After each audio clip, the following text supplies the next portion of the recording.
Welcome back to the Overlord series. Volume 2 The Dark Warrior. Prologue. The supreme ruler of the great underground tomb of Nazarick had a luxurious office. Said office was filled with tasteful and exotic furniture, every single piece being of exquisite design and decoration.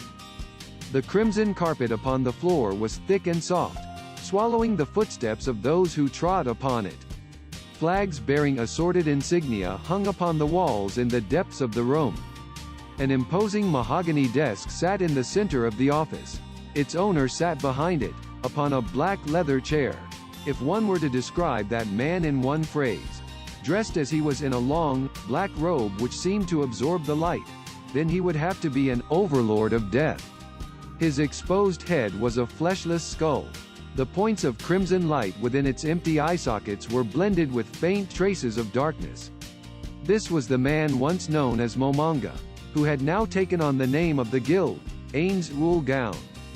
Ainz meshed his skeletal fingers together. The 9 rings on those fingers glittered as they reflected the magical radiance of continual light spells. Good grief! Where shall I go from here? YGGDRASIL was a massively multiplayer online role-playing game, which allowed its players to immerse themselves in virtual reality and experience their adventures within the game world with their own bodies. It had been 8 days since its last day of service, when Ainz had been mysteriously transferred to a new world in the form of his character from the game. During this time, Ainz had studied the conditions and vassals of the great underground tomb of Nazarick and learned about the various differences between this place and the game world. Now, he was deciding on what he should do next. All shall proceed as you desire, the beautiful woman replied to Ainz's muttering. She was a world-class beauty in a pure white dress, whose faint smile made her resemble a goddess. Her long black hair was lustrous and silky, in stark contrast with the color of her dress, and it reached down to her waist. However, she was not a human being. Her golden pupils were vertically slit, and a pair of curling, ram-like horns protruded from both her temples. In addition, a pair of black feathered wings grew from her hips and covered her legs. Is that so, Albedo? I am pleased by your loyalty. She was the guardian overseer of the great underground tomb of Nazarick, Albedo. She was the non-player character, NPC, who was in charge of the 7 floor guardians. When Ainz and his guildmates built the great underground tomb of Nazarick in the past, Albedo had been created as to work for them as an underling. However, she was now sentient and had pledged her undying loyalty to Ainz. While this situation pleased Ainz, on the flip side of things, he had only been a lowly salaryman in his previous life, and so all this placed a great deal of stress on him, be it from having to act like a proper master in front of his subordinates or running Nazarick smoothly as its ruler. The biggest problem was the sheer lack of information about this new world he currently inhabited. Then, how about the next report? Here, Ainz-sama. Ainz accepted the document from Albedo and immediately began scanning through it. The circular characters had been written with a fountain pen. This particular report came from Ora Bellafiora, guardian of the 6th floor. It stated that they had not yet made contact with YGGDRASIL players like Ainz, nor had they found any trace of them. She had done a search of the forest near the great underground tomb, and she had found a lake among the foothills of the mountain range at the end of the forest. Ainz nodded. Relief flooded through him as he learned that they had not found the beings in this world of which he was most wary, other players. I understand. Tell Aura and her people to continue carrying out my orders. Unders. A quiet knocking came from the door. Albedo glanced at Ainz's expression, then bowed deeply and headed to the door. After verifying the identity of the visitor, Albedo replied, Shaltir seeks an audience. Shaltir? That's fine. Let her in. After receiving Ainz's permission to enter, a girl of around 14 years of age elegantly entered the office. She wore a black ballroom gown with a bell-like skirt. Her skin was as pale as wax, and her perfectly proportioned face was that of a world-class beauty. Her long silver hair swayed as she walked, and her ample bosom, which did not match her age, wobbled mightily with every step that she took. She was the guardian of the 1st to 3rd floors, the true ancestor, Shaltir Bloodfallen. Greetings, Ainz-sama. The same to you, Shaltir. Why have you come to my room today? Naturally, it was to admire your handsome features, Ainz-sama. While there was obviously no expression on Ainz's skeletal face, the crimson points of light in his eye sockets flared brightly. At first, he wanted to tell her to dispense with the pleasantries, but Ainz swallowed those words. However, he could see the smile on Albedo's face twisting as she looked upon Shaltir's crimson eyes, whose pupils were slowly filling with arousal. It was still a smile, and her beauty was not diminished in the slightest, but it was no longer a pleasant expression. Rather, it resembled the grinning of a demon. Still, Ainz quietly breathed a sigh of relief, because Albedo was staring at Shaltir, and not himself. Then, seeing as you have looked your fill, you may leave, Shaltir. Ainz-sama and I are currently deciding the future of the great underground tomb of Nazarick. Would you mind not interfering with our important work? It is basic courtesy to greet someone politely before launching into the main issue. Aged old hags are so annoying. Could it be they're desperate because they're past their expiration date? Don't you think that food without an expiration date because it's stuffed full of preservatives is just the same as poison? Expired food would be safer compared to that, don't you think? I'd advise you not to look down on food poisoning. You might get an infection. The important thing is whether it can be eaten, right? Compared to what looks like a large display of food. But the truth is, well, you know what I mean, right? A food display? You'll die for that, bitch. Now who's the expired goods? The looks on the feuding bells before Ainz could chill 100-million-year-old love. Ainz decided to speak up before the two of them could no longer hold their impulses back and started ripping into each other. That's enough playing around, you two. Their faces blossomed into beaming smiles as they heard his command. Their previous expressions were gone, and now they were but two innocent, adorable girls. Women are really scary. No, it's just these two who are especially scary. After becoming undead, any strong emotions Ainz experienced were immediately suppressed.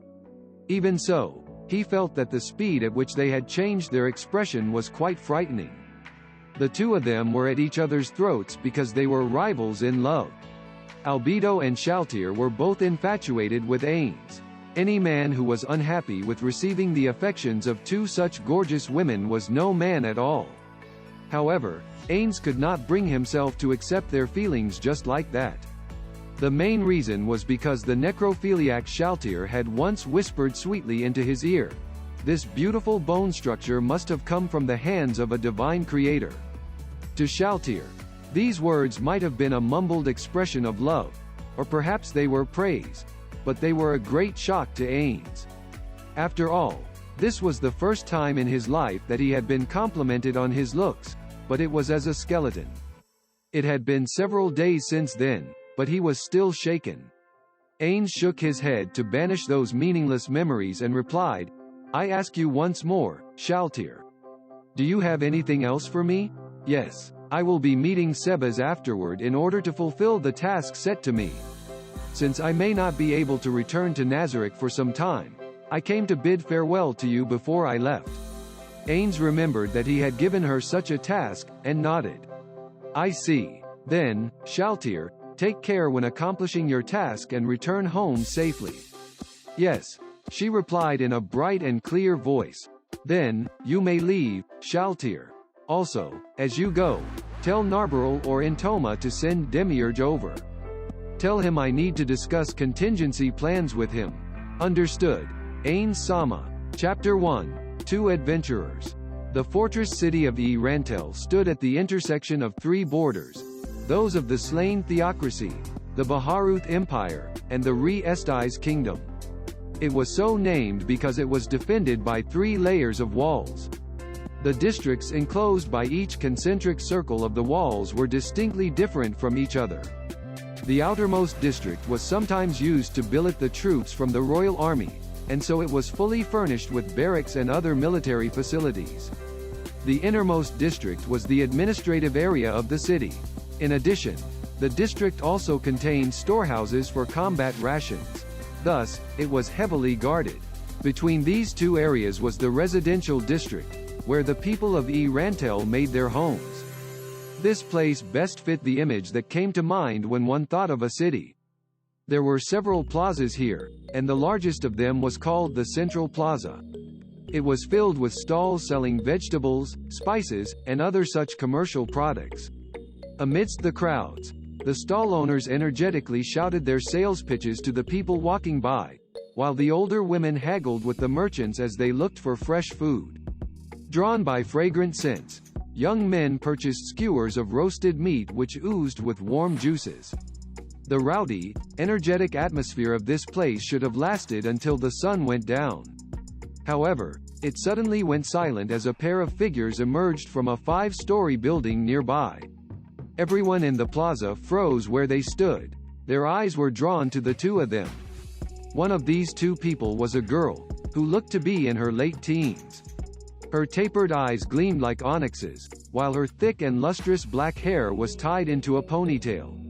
Her snow-white skin shone like pearls in the sun. What drew their attention most was the air of elegance which surrounded her, followed closely by her exotic beauty that would make anyone do a double take. Although the dark brown robe she wore was plain in make, it looked like an opulent dress on her. The gender of her partner was unclear. Or rather, there was no way to tell her partner's gender. Someone muttered, "Dark warrior." Indeed, that person was sheathed in an intricately engraved suit of full-plate armor that was edged in gold. There was no way to see that person's face through the narrow slits of the closed helm which that person wore. A pair of great swords were visible below that person's flowing red cape, and they looked as impressive as that person's armor. The two of them looked around, and the fully armored person took a step forward. The onlookers watched the pair vanish into the distance, and then immediately began whispering about what they had seen. They did not seem afraid of their arms and armor. That was because the building the pair had just left was called the Adventurers Guild. It was a place that only monster hunting professionals would visit, so it was hardly strange to see armed people coming out of there. In fact, several other similarly equipped people had left the building in the meantime. Those with keen eyes might have noticed a pair of copper plates hanging around the necks of that pair. That said, the two of them had drawn all that attention because of the woman's beauty and her partner's magnificent set of full plate. The pair walked quietly down a narrow road. Sunlight reflected off the water caught in wagon ruts on the road. Unlike proper cobbled roads, said water mixed with the earth and sand, which made for treacherous footing. A moment's carelessness might have led to a fall, but the two of them possessed excellent balance, and so they moved along the road almost as quickly as a proper one. After verifying that there was nobody else around them, the light-footed woman turned to the fully armored person beside her and said, "Ainz Ooal, no, my name is Momon. Neither are you Narbaral Gamma, battle maid, Pleiades, of the great underground tomb of Nazarick, but Knave, Momon's adventuring partner." The person in full plate, Ainz, interrupted the girl, Narbaral, halfway through her reply. "Ah, my apologies, Momon-sama. Also, don't call me Sama. We are simple adventurers and companions. It would be weird to address me like that. But, how could I possibly be so disrespectful to the Supreme One?" Ainz gestured at Narbaral to keep her voice down. She had raised it in her excitement. Then, in a tone that was somewhere between resignation and helplessness, he replied, "Like I've already said, several times, in this place I am Momon the Dark. No, just Momon, and your partner. So don't call me Sama. That's an order." After a short silence, Narbaral reluctantly replied, "Understood, Momon-san. Forget it. This is fine too. Actually, dropping the san would be good as well. After all, how shall I say this? Addressing your partner as san might make people think there's a distance between us. But, would that not be too disrespectful?" Ainz shrugged as Narbaral mumbled, "We cannot reveal our true identities. You understand that, right? Of course. Your tone, forget it.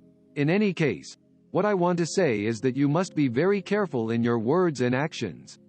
"Understood. Momon-san. However, is it really all right for me to accompany you? Would not the beautiful and gentle Albedo-sama be better for this task? Albedo.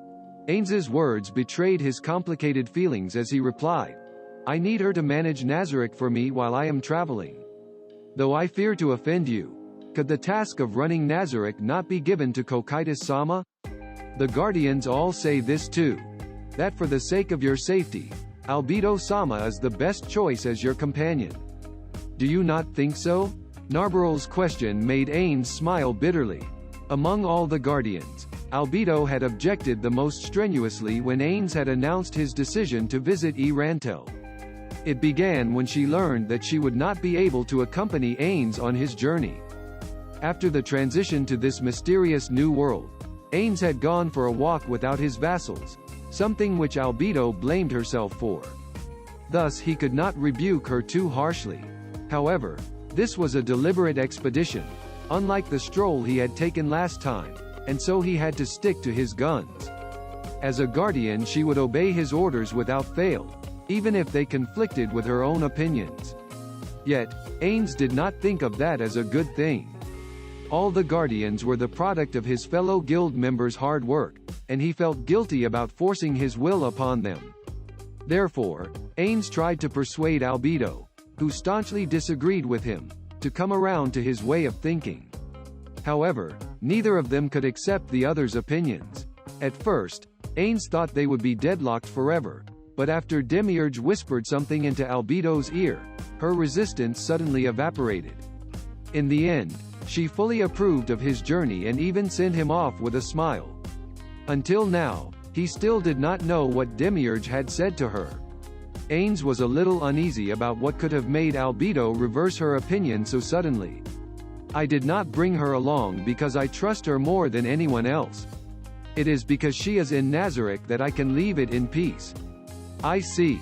So in other words, Albedo-sama is the closest person to you, Momonga, n? While he did not reply, well, kind of, he did nod in response to Narbaral's question. I am fully aware that this is potentially dangerous. Ainz raised his gauntleted right hand and wiggled its ring finger. However, I must go in person. If I stay in Nazarick, there is a chance that I might make a miscalculation.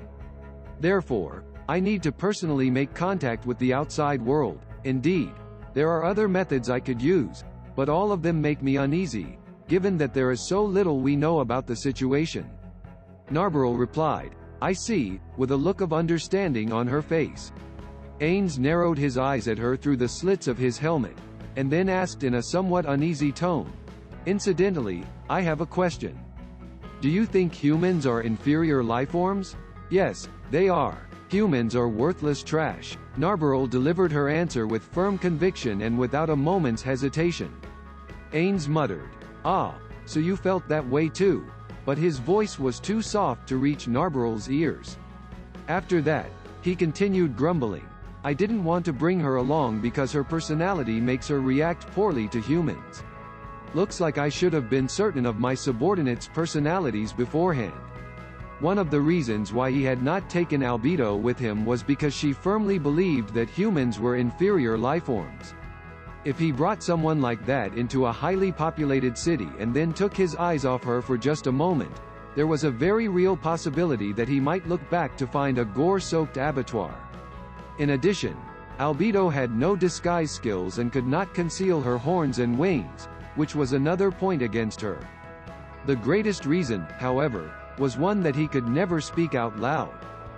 That was the fact that Ainz was a mere salaryman, and he had no confidence in running an organization if he had to rely on reports from others, with no direct observation on his part. Because of that, he handed the task of managing the Nazarick to the talented Albedo. If one had a capable subordinate, allowing them to take charge was a wise gesture. Interference from an incompetent superior would only lead to tragedy. In addition, Albedo was bound to Ainz by the twin shackles of love and loyalty. That was why Ainz could leave the operations of the great underground tomb of Nazarick to her.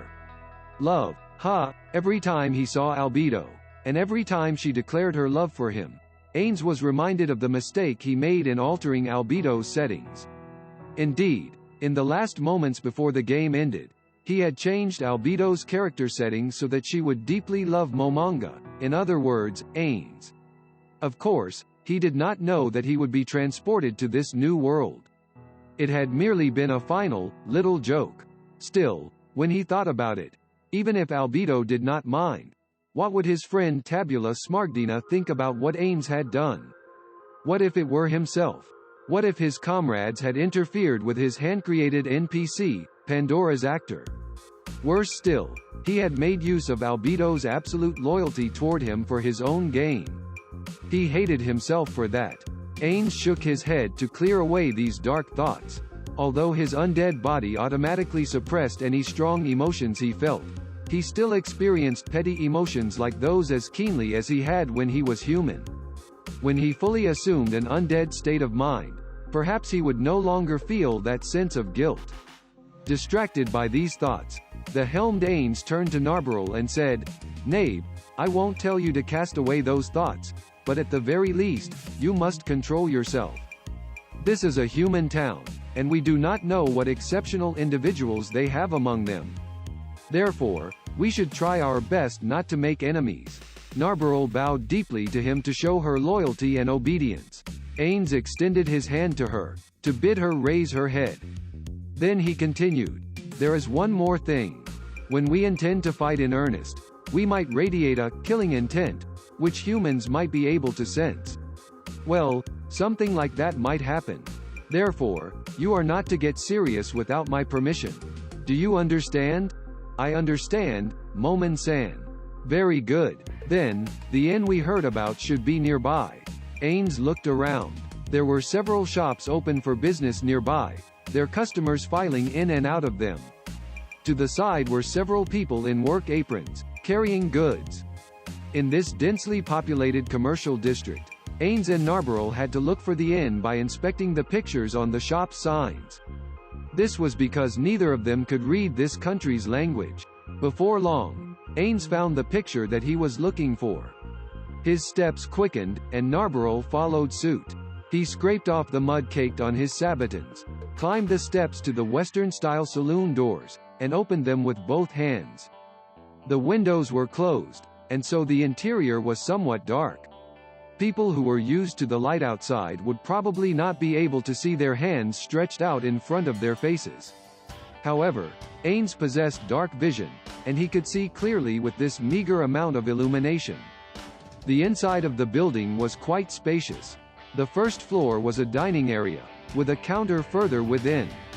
That counter was backed by shelves that contained dozens of bottles of alcohol. The door beside the counter most likely led to a kitchen. A spiral staircase turned up in the corner of the dining area. According to the receptionist at the guild, the guest rooms were located on the second and third floors. One could see the scattered customers within seated around several round tables. Almost all of them were men, and the promise of violence hung heavily over them. Everyone's attention was on Ainz. They looked at him as though they were sizing him up. The only person who paid no attention to Ainz was a woman seated in a corner. She was staring intently at a small bottle on her table. This tavern scene made Ainz furrow his non-existent brows under his helmet. He had expected this sort of thing, but this place was filthier than he had imagined. There were dirty and disgusting places in Yggdrasil, of course. Even the great underground tomb of Nazarick which Ainz ruled over contained such places, such as Kyohuko's room, the venomous cave, and so on. However, the filth here was different from those places. The floor was covered in scraps of mysterious food and unknown liquids, while the walls were stained and there were chunks of some moldy substance in the corners of the room. Ainz sighed internally, and looked into the tavern. A man in a dirty apron stood there, his stout arms protruding from his rolled-up sleeves. They were covered in several scars, and Ainz could not tell if they were caused by the claws of wild beasts or by blades of some sort. He looked somewhere between imposing and bestial, and there were scars on his face as well. His head was shaved completely bald, without a single hair left standing on his scalp. This man, who looked more like a bouncer than an innkeeper, sized up Ainz as he held a mop in one hand. "A room, huh? For how long? A voice like a broken bell called out to Ainz. We wish to stay for one night. The innkeeper replied crudely, a copper plate, huh? A night is 5 coppers. The food's oatmeal and vegetables. Meats and extra copper. Might be getting days-old bread instead of the oatmeal. If it is at all possible, I would like a double room. Ainz thought he could hear the man snorting. In this town, there's 3 inns that cater to adventurers, and mine's the worst of these 3. You know why the guild sent you here? I do not. Could you tell me why? Faced with Ainz's answer, the innkeeper furrowed his frown and turned a frightening look upon him. Use your brains a little. Or is that flashy helmet of yours empty inside, huh? Ainz remained calm, despite the innkeeper's annoyed retort. Perhaps his ability to weather this childish tantrum was the result of experiencing that battle several days ago. That battle, as well as the information squeezed out of the prisoners they had taken, had allowed Ainz to understand how powerful he was. Because of that, he could calmly face this shouting. The innkeeper seemed surprised to see Ainz's reaction, and said, "You've got some guts, huh? The people who stay here are mostly copper or iron plate adventurers. If you've got some strength, you can form a party here, if you're lucky. Therefore, there's no better place than this to find party members whose strength matches yours." Something seemed to flash through the innkeeper's eyes. It's fine if you want to sleep in a room, but if you don't make contacts here, you won't be able to find party members. If you can't form a well-balanced, strong team, you'll die out there against the monsters. That's why novices with no comrades advertise themselves in places with a lot of people. So I'll ask you one more time. Do you want to sleep in the dormitory or in a double room, huh? A double room. And I'll pass on the food. Che. Another punk who doesn't appreciate others' kindness. Or are you trying to say that you're something else and that full plate isn't for show? Ah, forget it. That'll be 7 coppers a night. Up front, of course. The innkeeper extended his hand in one smooth motion. Ainz stepped forward, followed by Narbarrel. The 2 of them were bathed in the appraising looks of everyone in the room. When suddenly, someone stuck a foot into Ainz's path, as though to prevent Ainz from moving forward. Ainz halted, and turned to the man who had stuck his foot out. He had an annoying smile on his face, which was mirrored by everyone else at his table. They stared at Ainz and Narbarrel. Neither the innkeeper nor the other customers stepped forward to stop this. They were watching silently, although everyone seemed to be uninterested in the proceedings, or looking forward to a good show. There were quite a few of them who were intently studying the situation. Give me a break, Ainz sighed, and lightly kicked away the foot in front of him. The man suddenly stood up, as though he had been waiting just for that. Since he was unarmored, his bulging muscles were clearly visible under his clothes. He had a necklace like Ainz did, but his was an iron plate, which swayed as the man moved. Oi, oi, that hurt. The man approached Ainz, speaking in a threatening manner as he did. He had a gauntlet on his hand, which he must have put on while standing up. It creaked as he clenched his fist. The 2 of them were roughly the same height, and they glared at each other with wrathful eyes. It seemed a bit too close for a fistfight. Ainz decided to fire the first shot. Is that so? I must have missed the foot in front of me because of this closed helm. Or perhaps your leg was just too short. Well, that's my excuse. Can you forgive me for that? Bastard. A dangerous look crept into the man's eyes as Ainz's taunt sank in. However, he turned his angry gaze to Narbarrel, who was standing behind Ainz, plastering his eyes on her. You're an annoying fellow, but I'm a generous man. As long as you lend me your woman for a night, I'll forgive you. Ainz could not help but sneer at the man, and he lightly raised his hand to keep Narbarrel from stepping forward. What's so funny? Oh, it's nothing. I couldn't help but laugh at the way you sound like a stereotypical punk. Don't worry about it. Wah? The angry man's face flushed red. Ah, before we start, can I ask a question? Are you stronger than Gazev Stranov? Wah? The hell are you talking about? I see. It's all clear from your reaction. If it's like that, then I won't even need to play with you. Ainz swiftly grabbed the man by the neck, and then hoisted his body off the ground. The man could not even dodge, much less resist the sudden clinch. He went, "Oh," in surprise as he was lifted up. The men around him who were watching the show only added to the excitement. How strong was this guy, if he could lift a grown man with one arm? The imaginations of everyone present were now considering that topic. A wave of surprise and consternation swept the end. As though to shatter the atmosphere of shock in the air, Ainz raised the man, whose legs were dangling and kicking furiously, and gently tossed him away. Well, it was gentle for Ainz. The thrown man flew in a neat trajectory with frightening speed, skimming the ceiling as he went, and fell heavily to the ground. The sounds of the man's body striking a nearby table, an object on the table breaking, the planks of the table splitting apart and the man's own howls of pain blended together and echoed through the tavern. Then, the whole place fell silent, as though startled by the noise. However, a beat later, the woman seated at that table emitted a strange wail. It was a cry of despair that a soul might make as it rose to heaven. No, it would only be natural to scream like this if a man suddenly fell out of the sky and landed in front of someone.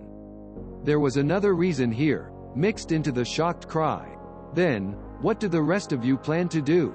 Can you save me the trouble and come all at once? It's foolish to waste time on things like this. Ainz's words were directed at the other men seated at the table of the fellow he had just thrown. They immediately got his meaning, and hurriedly lowered their heads. "Ah, and no. Our buddy offended you. We're very sorry. I forgive you. Besides, it hardly inconvenienced me. However, you had best pay the innkeeper for that table." Of course. We will pay the full price." Just as Ainz felt the matter was at an end and turned away, a voice froze him in his tracks. Wait. Turning around, he saw the woman who had made that weird cry just now. She was stomping up to him. She looked to be in her 20s or younger, and her red hair was messily cut, yet at a good length for movement. It could not be described as neat by any stretch of the word. To be more precise, it resembled a bird's nest. She had a pretty face and a keen edge to her eyes. She did not wear makeup, and her healthy body was tanned brown by the sun. Her arms were muscular and her palms were covered in calluses from wielding a sword. The word that first came to mind when he saw her was not woman, but warrior. A small iron plate hung around her chest, and it shook mightily with every step she took. "See what you've done." "What have I done?" "Ah, don't you even know what you did?" The woman pointed at the shattered table. "You threw that guy over and broke my potion, my precious potion. And you." Her gaze sharpened further, and her tone became low and dangerous. "Pay me back for my potion. It's just a potion. I starved and scrimped and saved to buy that potion today. And now you broke it. I've always believed that I could get through a dangerous adventure as long as I had a potion. But now you've shattered my hopes and dreams. And you've still got an attitude like that? Ah, it makes me so mad." The woman drew closer to Ainz. It seemed like a wild bull had just seen red and was approaching him. Ainz suppressed a sigh at himself. Indeed, he had made a mistake by throwing the man without thinking about where he might land. However, Ainz had his own reasons for not paying compensation that easily. How about asking that man to pay you back? If he hadn't stuck his short leg out, this tragedy would not have taken place. Am I wrong? Ainz's gaze swept across the man's buddies through the slit of his helmet. Ah, yes, that's right. However, forget it. I don't care who pays me back as long as it's a potion or its equivalent in cash. Although, that potion was worth 1 gold and 10 silvers. The men lowered their heads. It would seem they did not have the money to pay. Thus, the girl turned on Ainz again. As I thought, these drunkards wouldn't have that sort of money. Well, seeing as you're dressed in such a flashy suit of armor, surely you must have a healing potion, right? No wonder, Ainz thought. So that was why this woman was asking Ainz to pay up. He thought briefly about it, composed himself, and replied, "It's not like I don't." Although, that was a recovery potion, am I correct? Indeed. I saved up for every little. Alright, I get it, that's enough. I'll pay you back with another potion, and we'll be even. Ainz handed her a minor healing potion. She looked at the potion bottle in surprise, then reluctantly accepted it. This should be fine, right? I guess. The woman seemed to have more to say, but Ainz cast aside his doubts. The more important thing was his uneasiness over whether Narberl would do something big and blow their cover. Narberl still had a combative look in her eyes, even though Ainz had already chided her. Some of them seemed to sense her hostility and felt uneasy. Let's go, Ainz curtly told Narberl. They went before the innkeeper and Ainz withdrew a single silver piece from his leather purse before placing it on the crudely made counter. The innkeeper silently slipped it into his pant pocket and returned Ainz several copper pieces. Here's 6 coppers back. He placed the copper coins onto Ainz's gauntleted hand, and then laid a small key on the counter. First room on the right once you go up the stairs. You can put your gear into the chests at the foot of the bed. This goes without saying, but don't barge into people's rooms without permission. Might lead to trouble if someone gets the wrong idea. Although, it's a pretty good way to let people know you. You look like the sort who can handle all kinds of problems. Just don't give me a problem. The innkeeper narrowed his eyes at the man that Ainz had thrown, who was moaning on the floor. Understood. Also, I'll need a basic adventurer's kit for us. We've lost some of our things and the guild said that you'd prepare one for us if we asked. The innkeeper looked at Ainz and Narberl, and then looked straight at Ainz's purse. I got it. I'll get it ready by dinner. Just be ready to pay. Understood. Then, Nabe, let's go. Ainz brought Narberl up the old staircase. The wood creaked under his feet as he headed for his room. After Ainz's silhouette vanished up at the second floor, the buddies of the man which Ainz threw rushed up and began casting curative magic on him. Their action seemed to be the spark which caused the silent tavern to burst into clamor. It seems he's as strong as he looks. Yeah, that's it. His arm strength is unbelievable. How did he train it? He must be pretty confident to carry no weapons besides those 2 great swords. Damn it, another guy's going to leap ahead of us as well. The scattered conversations were filled with awe, surprise, and fear. They all knew that Ainz was not an ordinary person. The first reason for that was his impressive equipment. Full plate armor was hardly cheap, and one would need to have gone on many adventures. In other words, be an experienced adventurer, in order to purchase it. One would need to be at least a silver plate in order to accumulate enough capital for such a feat. However, some people inherited their suits from their predecessors, or found those suits on the battlefield or in ruins. That was why they wanted to take a measure of his ability. Everyone here was a comrade and a competitor at the same time. They all wanted to know the strength of any newcomers. The circumstances from just now had occurred in the past as well, over and over again. The truth was, everyone here had experienced this sort of thing in the past. However, none of them had passed the test so easily before. In other words, that pair of copper-ranked adventurers. They would be very strong, either as rivals or allies. Everyone here was fully convinced of that. Now, how should we deal with those 2? Flirting with that beautiful woman is out of the question. If only we could get them into our party. You must be mistaken. They should be in our party. What does he look like under that helmet? I'll go listen on their wall tonight. Didn't he mention the region's strongest man, Gazov Stranov? Could it be that he's a disciple of the warrior captain?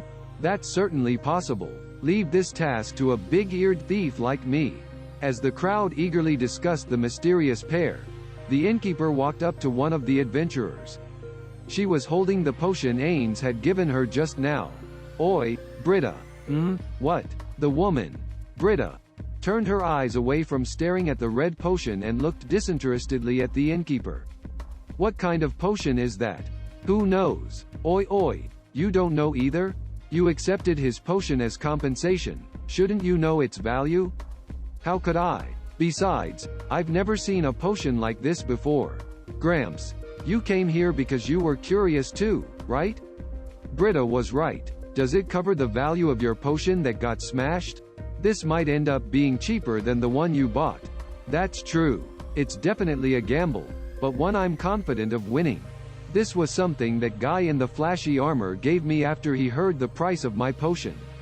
I see. I've never seen a healing potion of this color before.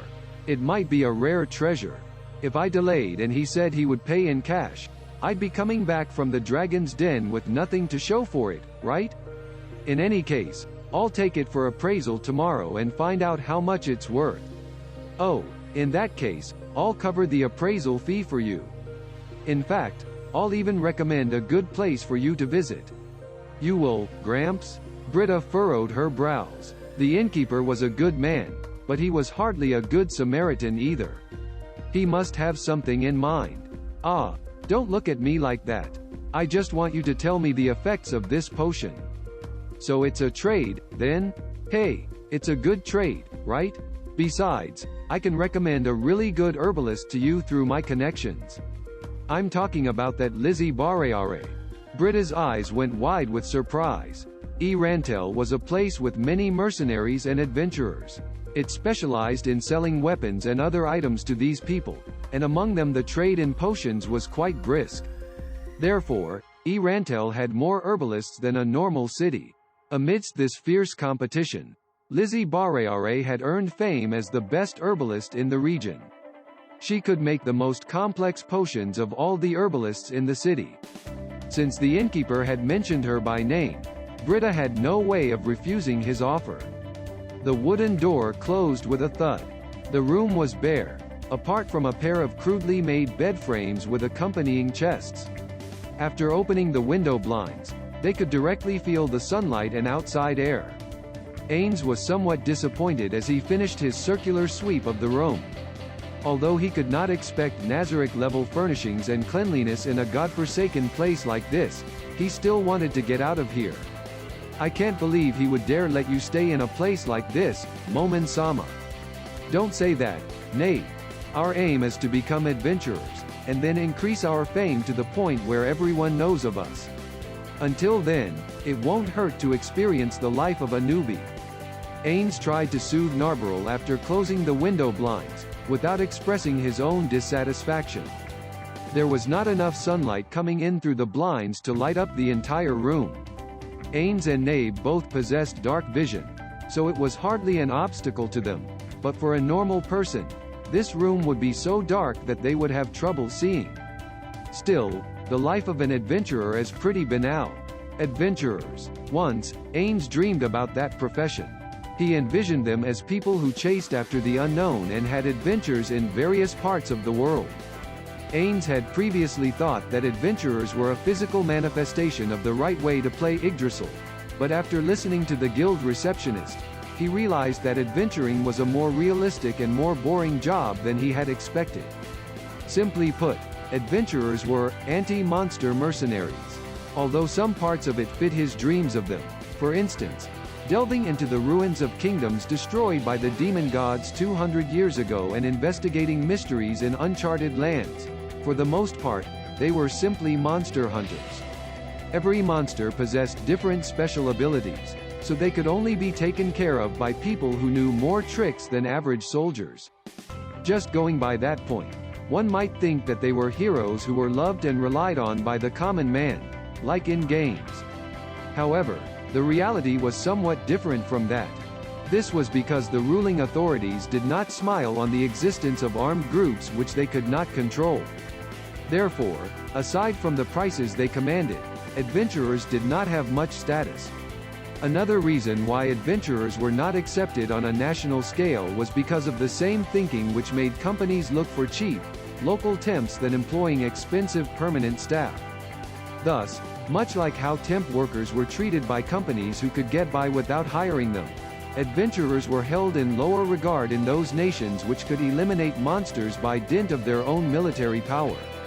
According to the guild receptionist, there were no adventurers in the slain theocracy, while life had gotten worse for adventurers in the Baharuth Empire after the ascension of their new emperor. Ainz banished his mild disappointment from his heart. It was a common thing in life to find that a job which one admired was hardly as glamorous in reality. With a brief wave of his hand, the black armor and the two great swords on his back melted away into nothingness, and a skeleton bedecked in magic items was revealed. He wore a pair of black mirror shades and a red targeting sight. The silver circlet on his head was set with amethysts and thorns grew from it, making it look like a rose vine. Then there were the long-sleeved shirt and slacks, made of a lustrous, gauzy black material. A black belt secured the pants around his waist. Ainz took off the sturdy gauntlets, and there were rings on all his bony fingers save the left ring finger. His half-boots were made of a reddish-brown leather, and they were embroidered with gold thread. A silver necklace with a lion head pendant hung around his neck, and around it was a red cape. Magic items in Yggdrasil were made by infusing an item skin with a data crystal, so it was quite difficult to coordinate their appearance. However, many players disliked wearing a clown suit so after a certain update, players were given several ways to change their equipment's appearance without changing their gear. The suit of finely articulated black plate armor, made by the Create Greater item spell, was one of those ways. Currently, Ainz was wearing sure-hit glasses, a crown of mental fortitude, black widow spider clothes, a black belt, the Jarngraper from earlier, a Nemean lion pendant, haste boots, among other items. In Yggdrasil, trading in magic items was usually done in the form of data crystals. However, there were people who sold second-hand items in order to make even stronger ones. It was at this point that a problem arose. The names of magic items made by other people might include forbidden language, or it might insult someone. Sometimes, the GMs would ask the players in question to rename the items. In general, naming items was left to the fancy of the creator. As a result, items with weird names were not very popular on the market. Although cash items which could rename them were not expensive, very few people wanted to make that expenditure. Thus, every player racked their brains to give their items good names. Sometimes the names would be in English, or they would come from mythology. Of course, there were exceptions to this as well. For instance, naming rings was very troublesome, so most people tended to call them Ring 1, Ring 2, Ring 3 and so on. Ainz had even seen someone who called them thumb ring, index finger ring, middle finger ring, and so on. Ainz had a friend called Warrior Takamikazuki, who wielded two katanas from time to time. He named one of them, the eighth of its line, Takamikazuki MK8. The red cape he was wearing had also been named along that line of thought. Inspired by an anti-hero from American comics, it was called the Necroplasmic Mantle. All of these were relic class items. They were 2 tiers lower than Ainz's main gear, but he had considered that problems might arise from bringing items which were too strong, so he settled for equipment of this level.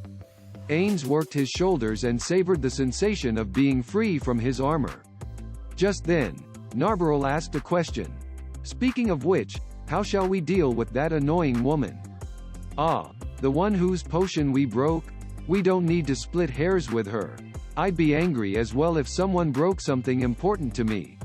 Or at least, until his emotion suppression kicked in. Ainz paused for a while, before continuing, well, probably. It's only natural for her to scold me for my carelessness. But all that was because a foolish human tried to provoke a supreme being. That man is the one who was to blame. Perhaps, but I was the one who threw that man. Therefore, I hope that you will be big-hearted and forgive her. What we should be doing in this city is becoming a part of this world, to increase the renown of Momon and Nabe. It would reflect badly on us if rumors spread that we could not even pay someone back the value of a single potion. Narbarrel nodded, although she could not quite accept what Ainz had said. Also, we should give her some face, since she's technically our senior in this field. Ainz fiddled with the necklace he wore, though he kept his fingers away from the Nemean lion. If it's just a simple metal plate, then it can be forged, although that should probably be something for the guild to worry about. That small copper plate was something like a set of dog tags. It was what allowed people to know the strength of an adventurer. copper, iron, silver, gold, platinum, mithril, orichalcum, adamantite. The latter metals were more valuable, which meant that adventurers of those ranks could select more difficult and more rewarding quests. This was part of the system the guild had developed to keep adventurers from going to pointless deaths. Ainz, a freshly registered adventurer, was of the lowest class, copper. That woman was an iron plate. Showing her a basic level of courtesy was the secret of successfully blending into society. However, I feel that such soft metals like adamantite are not worthy of you, Ainz-sama.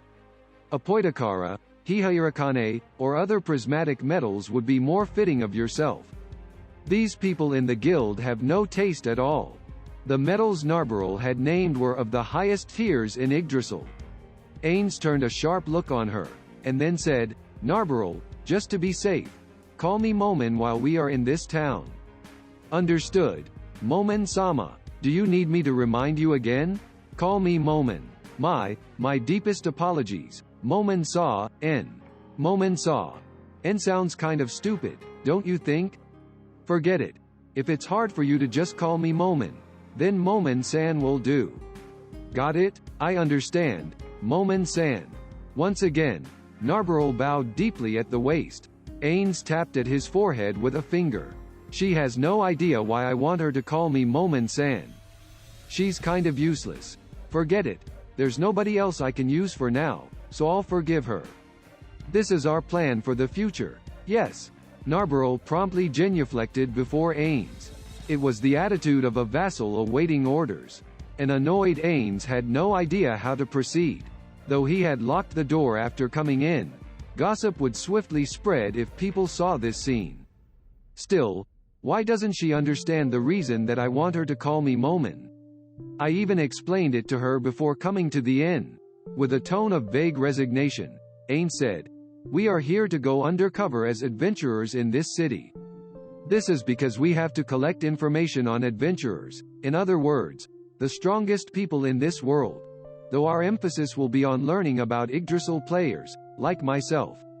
Attaining higher ranks will allow us to take higher-ranked jobs, which will also allow us to collect more reliable and useful information. Therefore, our first objective is to become successful adventurers.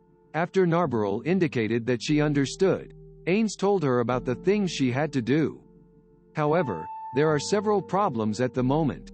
Ainz withdrew his small purse and opened it, then dumped its contents onto his hand. They were coins, and there were very few of them. There was no glint of gold among the coin. To begin with, we have no money. There were several reasons why Ainz had paid with a potion during the prior dispute. One of them was because he was not confident they could solve this problem with money.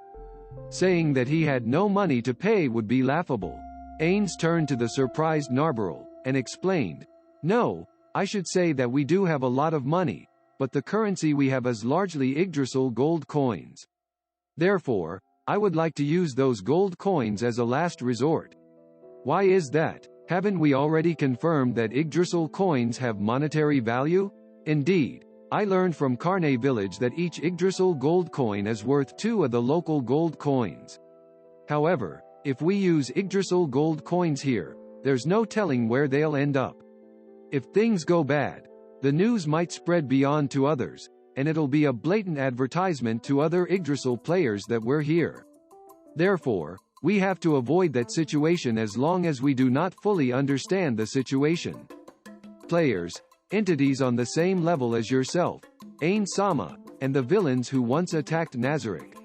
Ainz frowned as she referred to him as Ainz-sama, but he did not say anything, for the same reasons as just now. Indeed, they are people that cannot be taken lightly. His, Ainz Ooal Gown's, level was the highest in Yggdrasil, level 100. However, to players, being maximum level was hardly a rare thing. It could be said that most players were level 100. Ainz considered himself to be among the upper middle tier of the game's players. This was because he was focused on taking levels in classes to better roleplay an undead magic caster, and neglected raising his own power. However, given the divine class items he possessed, as well as his numerous cash items, he might be ranked in the middle of the top tier. Still, he could not take things easy. There was always a bigger fish, after all. Thus, he had to avoid being found by other players, at any cost. There were many opponents Ainz could not defeat if he were drawn into battle. In addition, there were many players who were human, and they would naturally protect other humans. If these players clashed with people like Albedo, who viewed humans as inferior lifeforms, the great underground tomb of Nazarick, or Ainz Ooal Gown, might very well count humanity as enemies. That was why he felt bringing Albedo along was dangerous. Still, I didn't expect Narberal to feel the same way as well. Ainz did not view humanity as an enemy, but he could kill human beings with no hesitation for the sake of his goals. Even so, he wanted to avoid conflict with other players. Well, that was a waste. What was a waste? I'm talking about how we lost Nigan so easily. He had a lot of information, but he perished under such simple questioning. There were roughly 10 people still alive from the members of the Sunlight Scripture captured at Kugane Village. The rest died during questioning and became media for Ainz to summon undead with his skills. As he recalled the information tortured out of his captives, Ainz could not help but mutter. Most players would want to support the slain theocracy. The slain theocracy was a religious nation which venerated the 6 gods, who descended upon the world 600 years ago. In the words of the Sunlight Scripture, the slain theocracy fought to allow the weak human race to prosper, grow strong, and defeat other species. Any player with any remaining humanity would approve of the slain theocracy's aims. Unlike his own world, where humanity stood atop all living creatures, in this world, humanity was one of the weakest species around. Though they could build such an impressive city upon the plains, the fact that they had to live on the plains only highlighted humanity's weakness. That said, plains were also dangerous places. Firstly, there was no place to hide, so it was easy to be discovered by the enemy. Only weak species, who lacked dark vision, would choose to live in a place like this. They would have no safe spaces or living room if they chose otherwise. There were species who were physically stronger and possessed more advanced civilizations than humans, but they were not in control of the continent. This was because they had ended up fighting the 8 Greed Kings, who dominated this land 500 years ago. Humanity was one of the few survivors of that war. If not, the human race would long since be extinct. Any players in this world would want to help out humanity. That was why Ainz was on guard against players and kept his distance from the slain theocracy. In any case, I plan to sell off the swords taken from the slain theocracy troops pretending to be knights. But before that, we need to get a job. Understood. Then, shall we visit the guild again tomorrow? Indeed. Although I'd like to learn more by walking around this city, we should leave that for after we've earned some money. I see. As a battle maid, I shall carry out your orders with all my strength. Is that so? Then, I'll be counting on you, Narberal. Ainz felt a warm glow of satisfaction as he watched Narberal bowing deeply. Then he cast a spell, and was wrapped in his armor and illusion once more. I will be inspecting our surroundings. You will stay here and wait for orders. Please allow me to come with you. No, I'm only looking around the neighborhood. I've heard of a large graveyard which I want to visit, and the other reason why you're staying here is to ward off intruders. You must stay on your guard and never slack off. While I don't think there's any vulnerabilities in our defenses for the moment, this place might well be considered enemy territory, so you must never relax. Understood. I'll leave the scheduled call-ins to you as well. As Ainz left the room, Narberal sighed deeply. Then she rubbed the corner of her eyes, and her eyes, previously filled with a keen expression, drooped powerlessly. Her face looked completely relaxed. Even her ponytail seemed to have lost its energy and hung limply down. However, she still recalled her Supreme Master's orders. Though Narberal was dying to look around outside the room, she was a magic caster and had a lot of trouble replicating the feats of thieves. Therefore, she used the skills she was familiar with to make up the shortfall. Rabbit's ear. A pair of adorable bunny ears grew from Narbaral's head as the spell was cast. The quivering ears immediately picked up all the sounds around her. This was one of the 3 spells known as bunny magic to the players of Yggdrasil. The other 2 were Rabbit's Foot, which boosted luck, and Bunny Tail, which reduced monster aggro. Casting all 3 of these spells at once would change the appearance of a female character's clothing, and so they were very popular. However, Narbaral did not cast the other 2 because they were not needed. Most of Narbaral's spells pertained to combat. This was one of the few exceptions. After listening to the sounds around her, she made sure it was safe before casting the message spell. As she expected, a pleasant female voice spoke within her head. Narbaral Gamma, is something the matter? Yes, this is the scheduled report. Narbaral was speaking to the guardian overseer of the great underground tomb of Nazarick, Albedo. She described every detail of the situation to Albedo, and finally she mentioned the news that Albedo was dying to hear. Ainz-sama mentioned you, Albedo-sama. He said that there was nobody else he could trust apart from you. A strange cry of delight resounded within Narbaral's head. Good. Very good. Narbaral, you're a good girl. Keep spreading that news for me. This is an order from Nazarick's guardian overseer. Narbaral wondered, is this really worth an order? However, she realized that this might be a move in the struggle to better serve the Supreme One. Thus, such an order made perfect sense. Just as Narbaral was about to express her doubts, she heard Albedo's excited voice once more. I'll slowly decrease the distance between myself and Ainz-sama while Shaltir is out on business. Although the objective is hard to breach, as long as I keep up the pressure and gain a beachhead, I'll be able to bring it down one day. On that glorious day, Shaltir will weep bitter tears of regret. Albedo's cry of delight made Narbaral furrow her brows. That excited voice was starting to annoy her. With a voice that suggested she might burst into dance at any moment, Albedo continued babbling about what she would do next, and how things had to be, and then suddenly, she asked in a calm voice, "Still, why are you helping me? Why did you choose me and not Shaltir? Could it be that you want something from me?" The answer is simple. If someone asked me whether Albedo-sama or Shaltir-sama was more suitable to sit beside Ainz-sama, I would definitely answer with your name, Albedo-sama. Kufu. Wonderful. I didn't think you'd be able to see the future of Nazarick. I'm impressed. Also, Yuri-ni-sama has a hard time dealing with Shaltir-sama. Oh, Yuri Alpha. I see. So that's how it is. Are any of the others on my side as well? The faces of the assistant leader Yuri Alpha as well as her other comrades appeared in Narbaral's mind. That is hard to tell. Lupus Regina is with you, Albedo-sama, but Solution is on Shaltir-sama's side. As for Intoma and Shizu, their allegiances are not yet known. Can Solution be won over? It would be very difficult, because her tastes are very similar to Shaltir-sama's. Oh, I see, what crude hobbies she has. Narbaral agreed with Albedo's words. She had no idea why Solution liked what she did, and she could not help but tilt her head in puzzlement. Although all human beings were inferior lifeforms, with one exception, none of them had the hobby of tormenting humans. However, they would kill any humans who got in their way, even if doing so was tedious. That said, they would not go out of their way to kill them. Well, it can't be helped.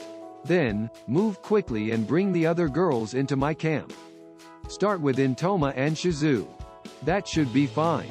Solution and Intoma both like eating humans, so if we bring Intoma to your side, Solution might end up becoming an ally as a result.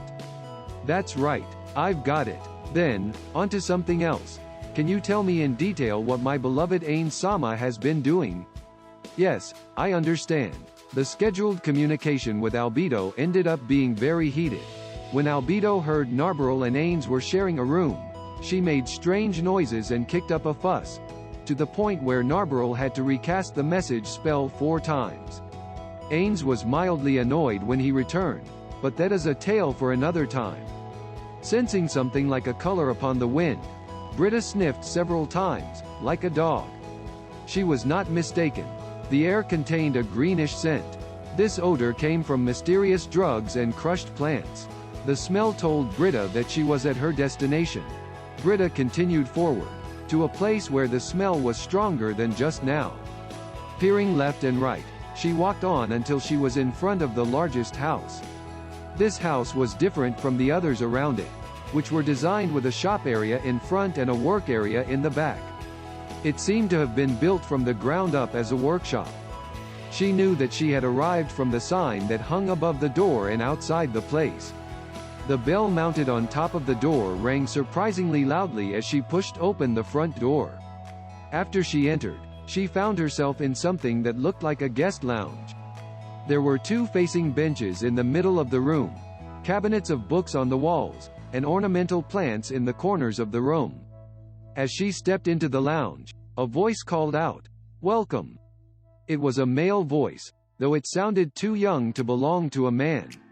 Looking around, she saw a teenage boy standing before her, dressed in a beat-up set of old work coveralls that were stained with juices from crushed plants. His blonde hair covered half his face, so it was hard to guess his age, but from his height and his voice, he should be in puberty. Although he was a teenager, Britta could still guess his name. Apart from the fame of his grandmother, he had become one of the few notable people in Rantel by virtue of his innate talents.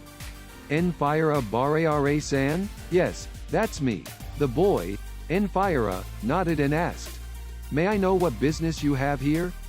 "Ah, yes, hang on a bit." Britta retrieved the folded slip of paper the innkeeper had passed her and gave it to the boy. Upon receiving the piece of paper, Enfira opened and read it. "I see, so that's what's going on. Then, can I see the potion?" Britta took out the potion and handed it to Enfira, who brought it so close to himself that his hair covered it. The atmosphere changed. Enfira swept his hair away, revealing a handsome face, which would surely break the hearts of many girls. However, within that youthful face of his was a pair of steely eyes. It was hard to imagine that someone who spoke and acted like he did could have eyes like that. Those eyes sparkled with excitement. Enfira shook the potion bottle several times and nodded. "Forgive me, it's not convenient to speak here. Could you follow me inside?" Britta agreed, and under Enfira's guidance, she soon arrived at a messy room. Still, she thought that way because she lacked professional experience. On the table were round-bottomed flasks, test tubes, distillation equipment, mortars, funnels, beakers, alcohol lamps, balances, a bizarre-looking pot, and various other items. The shelves on the walls were filled with mysterious herb and mineral samples. An acrid odor hung in the air. It seemed potentially dangerous to one's body. The person who was already within the room stared at the two people who had barged in. She was a very old woman, and both her face and hands were heavily wrinkled. Her hair, which reached to her eyebrows, was pure white. Her work clothes were stained with even more green residue than Enfira's, and she smelled heavily of grass. Enfira, who had just entered, called out to the old lady, "Granny. What is it? What is it? I can hear you even if you don't shout." "My ears are sharp, you know." Enfira only had one grandmother, who was renowned as the greatest herbalist in this city, Lizzie Bareare. "Come take a look at this." Lizzie accepted the potion Enfira offered her. As she studied it, her gaze was so focused and keen that it unsettled Britta. She looked like a grizzled veteran of many battles. In this, she was not wrong. Herbalists needed to use magic when making their potions and medicines, and the more famous the herbalist, the higher the tier of magic they could use.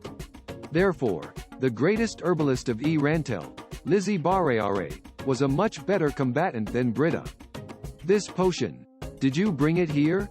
A legendary potion? No, could it be? God's blood? What on earth is this potion?" "Eh?" Britta's eyes went wide, thinking that's my line. "Impossible. This potion. Where did you get it from? A ruin? Eh? Ah, no, that. What a shrinking violet you are. Just give me a straight answer. Where did you get it from? Did you steal it?" Britta's shoulders shuddered in surprise. She had done nothing wrong. yet she felt like she was being rebuked. Granny, don't scare her. What are you saying, Enfira? I didn't scare her at all, right? No, you did. Britta wanted to say that, but instead she gulped and simply told Lizzie the full story about the potion. Someone else gave it to me as payment. Huh? Lizzie's eyes became even more stern. Wait a minute, Granny. Britta-san, could you tell me who gave it to you? And why was it given to you? With Enfire's help, Britta explained simply that she had received the potion from a mysterious man in full plate. As Lizzie heard it, more furrows sprouted on her wrinkled face. Did you know that there are 3 kinds of potions? Without waiting for Britta's reply, Lizzie continued. The first kind are potions made from herbs alone. Those potions act slowly, and all they can do is improve a person's natural recovery. While they're not very effective, they're very cheap. The second kind of potions are made with herbs and magic. These potions take effect faster than the first kind, but they still need some time to work. Most adventurers use these potions to recover after a battle. The final kind of potion is made solely from magic. Essentially, one infuses a spell into an alchemical solution and it takes instant effect. These potions are functionally the same as a spell, but they are correspondingly more expensive. Then, which of these 3 kinds does that potion of yours belong to? I can't see any traces of herbal residue, so it should be a pure magic potion. But, Lizzie pulled out a potion bottle filled with a blue liquid and held it before Britta's eyes. This is a basic healing potion. The colors are different, right? Recovery potions turn blue during their manufacture, but yours is red. In other words, the process by which that potion was made is completely different from the way normal potions are made. In other words, your potion is pretty rare, and for all we know it might end up revolutionizing modern potion creation methods. Well, you might not realize it for a while. After saying that, Lizzie cast a spell, Appraisal magic item. Detect Enchant. After casting the 2 spells on the potion, a look of shock and anger appeared on Lizzie's face. Crazed laughter suddenly echoed through the narrow room. Lizzie slowly raised her head, a terrifyingly mad smile on her face. Britta was so frightened by the sudden change in Lizzie that not only could she not speak, she could not even move. Is that what it is? Look closely at this potion, Enfira. This is the perfected form of all potions. It's right here. We, herbalists, alchemists, everyone in the business of making potions, have studied for so long and accumulated so much experience, but yet we have not been able to achieve this idealized form. Lizzie's cheeks were red from her excitement and she was huffing and puffing. However, she maintained her death grip on the potion bottle as she brought it before Enfire's eyes. Potions will deteriorate over time, am I right? Of course, that's common sense. In stark contrast to Lizzie's excitement, Enfira was calm. However, Britta could sense hints of anticipation within him.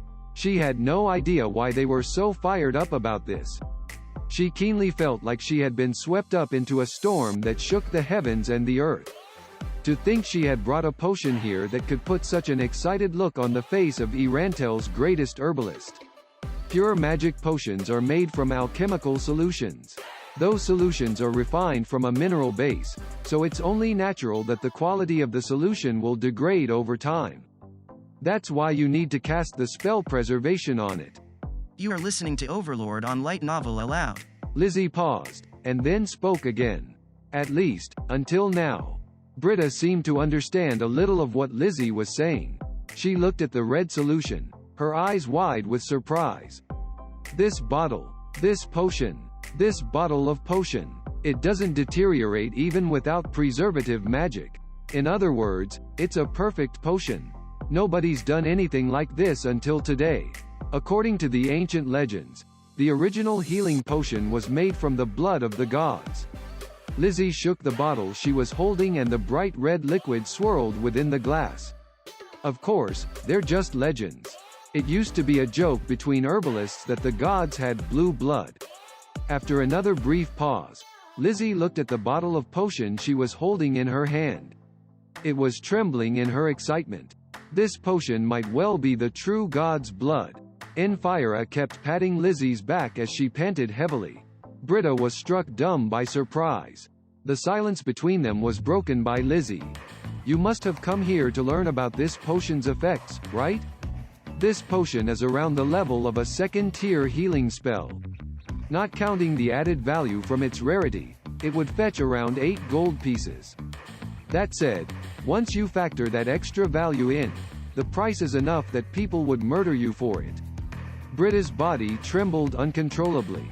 To an iron-plate adventurer like Britta, the potion's base value alone was already very high, to say nothing of the added value.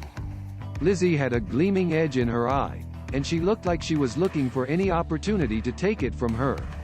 Even so, Britta had her doubts. Why would that man in full plate armor give her that potion so easily? What sort of man hid under that armor?